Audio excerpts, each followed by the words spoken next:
दोस्तों, क्या आप जानते हैं कि दिल्ली के बीचों बीच एक ऐसी जगह भी है जहां आप दिन में भी तारे देख सकते हैं। और यहां सिर्फ आसमान ही नहीं, बल्कि भारत के स्पेस मिशन की वो शानदार कहानी भी देखने को मिलती है जिसने 1984 में पूरे देश का सिर गर्व से ऊंचा कर दिया था। यहीं पर आपको विंग कमांडर राकेश शर्मा का वो असली स्पेस सूट भी देखने को मिलता है जो उन्होंने उस ऐतिहासिक मिशन के समय पहना था। और सिर्फ स्पेस सूट ही नहीं, बल्कि वो असली स्पेस कैप्सूल भी यहाँ रखा है जिसमें बैठकर राकेश शर्मा अंतरिक्ष से सुरक्षित धरती पर वापस लौटे थे। इस छोटे से स्पेसक्राफ्ट को देखकर आप सच में महसूस करेंगे कि एक एस्ट्रोनॉट किन चुनौतियों के बीच स्पेस में रहता है।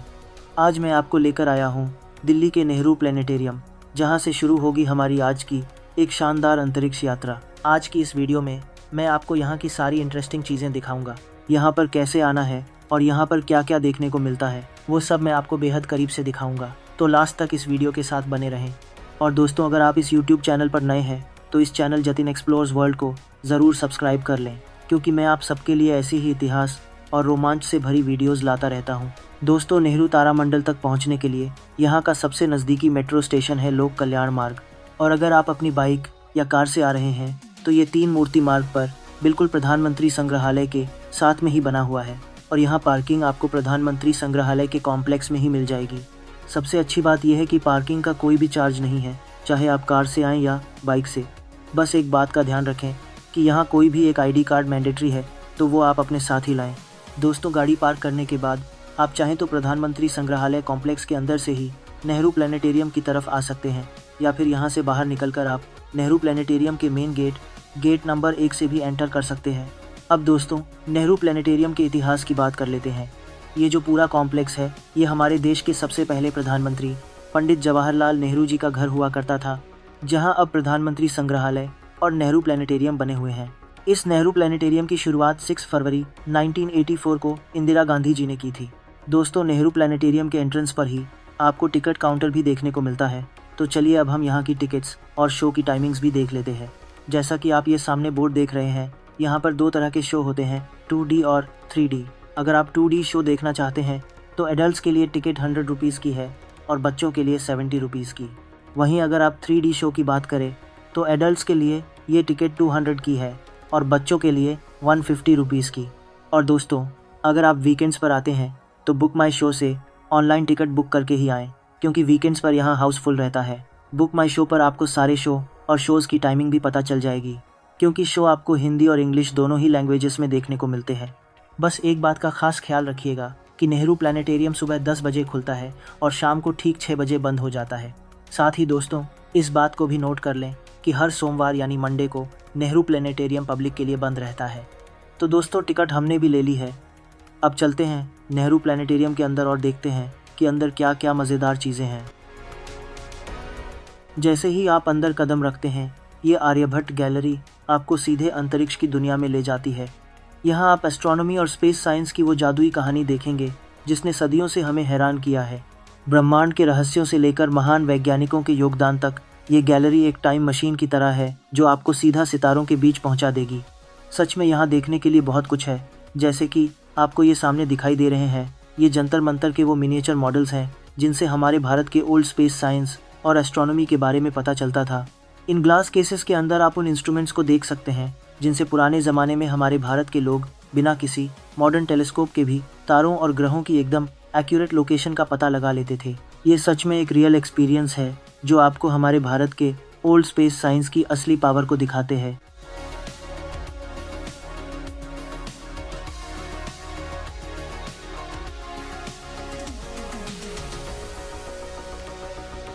अब ये देखिए, यहाँ बड़ों के साथ साथ बच्चों को भी स्पेसक्राफ्ट के बारे में बहुत कुछ जानने को मिलता है।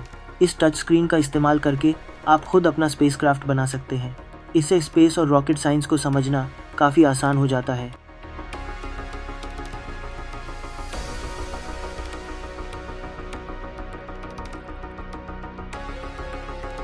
अब ये देखिए, यहाँ सामने द सन का एक बहुत बड़ा मॉडल है जिसमें हमारे तारे यानी सूरज के बारे में सब कुछ बताया गया है। इस मॉडल में आप देख सकते हैं कि सूरज के अंदर की परतें, लेयर्स कैसी होती हैं और ये कैसे काम करता है। स्पेस और स्पेस साइंस में दिलचस्पी रखने वालों के लिए ये जानकारी काफ़ी काम की है। इसी के साथ आप यहाँ ग्रहों की गति प्लैनेटरी मोशन को समझ सकते हैं। ये मॉडल दिखाता है कि स्पेस में ग्रह कैसे घूमते हैं। अब ये देखिए, यहाँ नक्षत्र और राशि के बारे में बताया गया है। इससे आपको ये पता चलता है कि सितारों के पैटर्न कैसे बनते हैं। खगोल विज्ञान यानी एस्ट्रोनॉमी को समझने के लिए ये जानकारी बहुत ज़रूरी है, जिसे इस मॉडल में बहुत अच्छे से दिखाया गया है।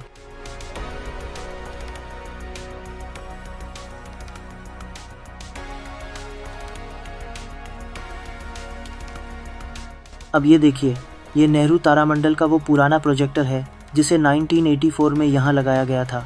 अब ये यहाँ सिर्फ एक यादगार के तौर पर बाहर गैलरी में रखा गया है। इस प्रोजेक्टर को देखकर आपको पता लगता है कि पहले इसी भारी भरकम मशीन से शो दिखाया जाता था, जो आज के डिजिटल सिस्टम से बिल्कुल अलग था। अब हम जा रहे हैं इधर के सबसे ख़ास सेक्शन में।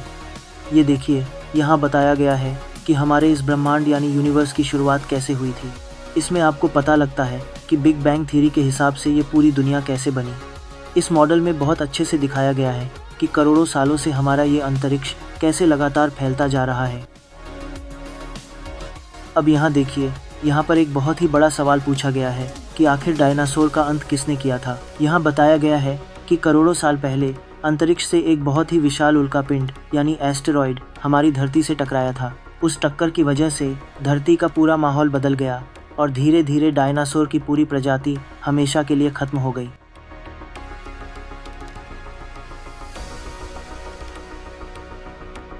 दोस्तों, सच में ये बहुत ही कमाल की बात है कि नेहरू प्लानिटेरियम की इस एडवांस और हाईटेक गैलरी में वो सारे मॉडल्स और जानकारी मौजूद है जिन्हें देखकर आपको पता लगता है कि हमारे अंतरिक्ष में होने वाली बड़ी बड़ी घटनाएं आखिर कैसे होती हैं।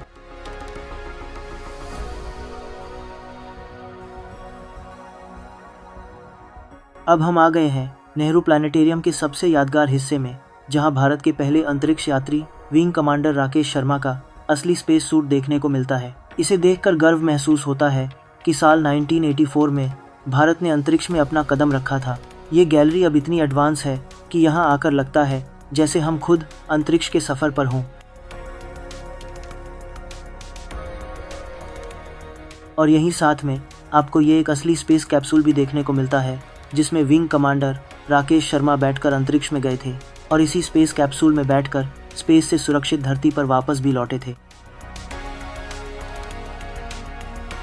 तो चलिए दोस्तों, अब चलते हैं यहाँ के थिएटर में, जहाँ ये 3D ग्लास लगाकर हमें अंतरिक्ष का एक अमेजिंग शो दिखाया जाएगा।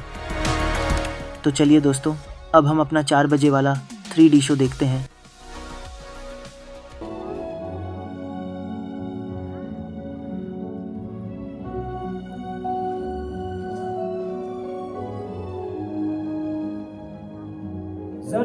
जरिया 3, मेरी उड़ान का मार्ग कैसा है?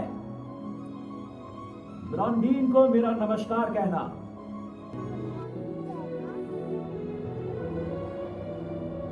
मेरी उड़ान जारी है और अब मैं अमेरिका के ऊपर हूं। मैंने टेलीग्राफ सिग्नल ऑन ट्रांसमिट किया हुआ है।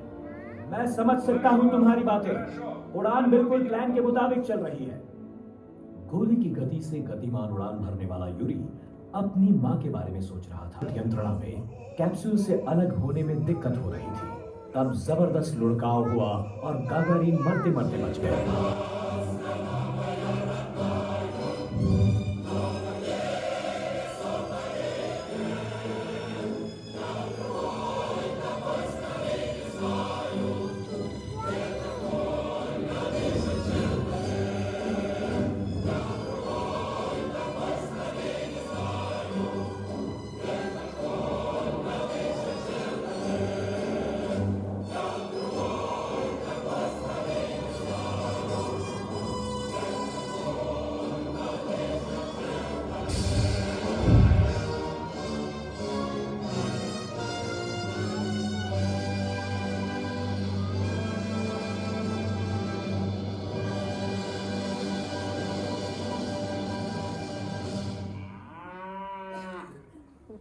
उस कैप्सूल से उनका पैराशूट की सहायता से बाहर आना आज तक एक राज रखा गया है।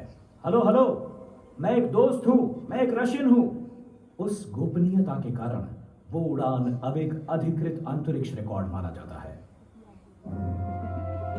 अब आम आदमी भी अंतराल पर्यटक बन सकता है।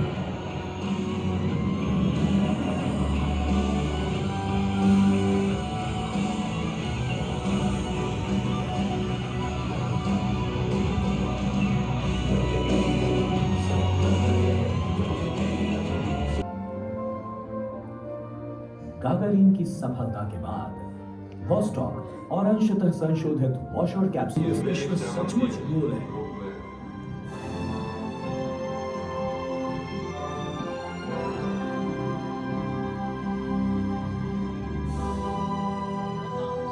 मैं कॉकासस देख सकता हूं।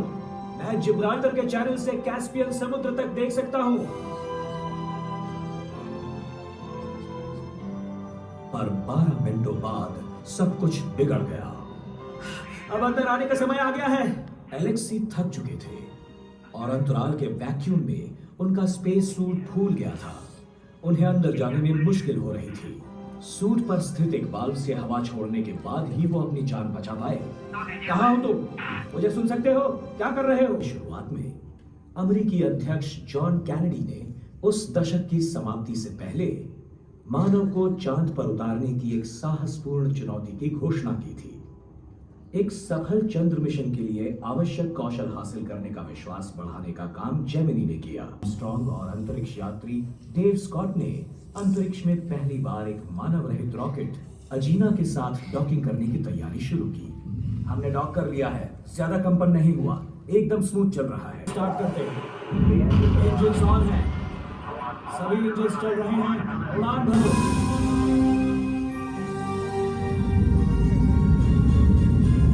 Clear the tower. Copy tower, Houston copy. Stand by for one Charlie. Apollo 8 Houston, returning के लिए सही लग रहा है। S1C cut off. Roger. S2 ignition. Roger S2। क्या तुम टावर जेटी से कंफर्म कर सकते हो? हाँ, हमने कर दिया है। Copy feeder. पहला स्टेज काफी स्मूथ था और ये एकदम छोटा है। Apollo 8 you go for TLI over. Ignition. Roger ignition. Apollo 8 Houston, तुम सही पोजीशन पर लग रहे हो, एकदम सेंटर लाइन पर। Roger Apollo 8। ओके, अब हम सही पोजीशन पर हैं। हमारे करोड़ों देशवासियों के लिए है। शुरू में भगवान ने स्वर्ग और पृथ्वी का निर्माण किया। पृथ्वी को कोई आकार नहीं था, वो शून्यावस्था में थी और वहां गहरा अंधेरा था, और भगवान पानी की लहरों पर प्रकट हुए।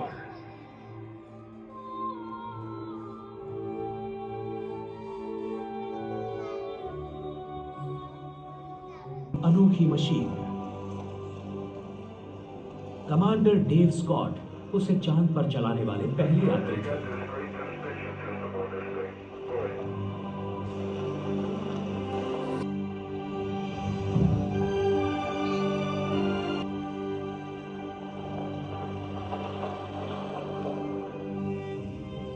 रोवर पर एक टीवी कैमरा था जिसे पृथ्वी से नियंत्रित किया जा रहा था।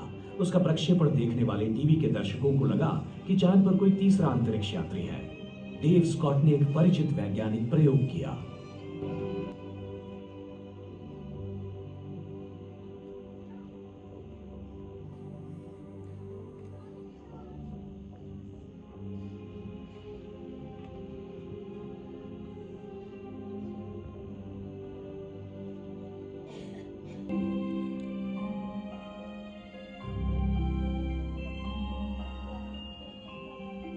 सभी अंतर्ग्रहीय अंतरिक्ष यानों में सबसे लोकप्रिय हैं वॉयेजर्स। वॉयेजर 1 और 2 हमें नई ऊंचाइयों तक ले गए और उन्होंने हमारी सूर्यमाला और उनके चंद्रों के सभी बाहरी वायु के स्तरों का संशोधन किया। मौका खोने के बाद सोवियत यूनियन ने अपना पूरा ध्यान अंतराल में अंतरिक्ष स्टेशन निर्माण करने में लगाया।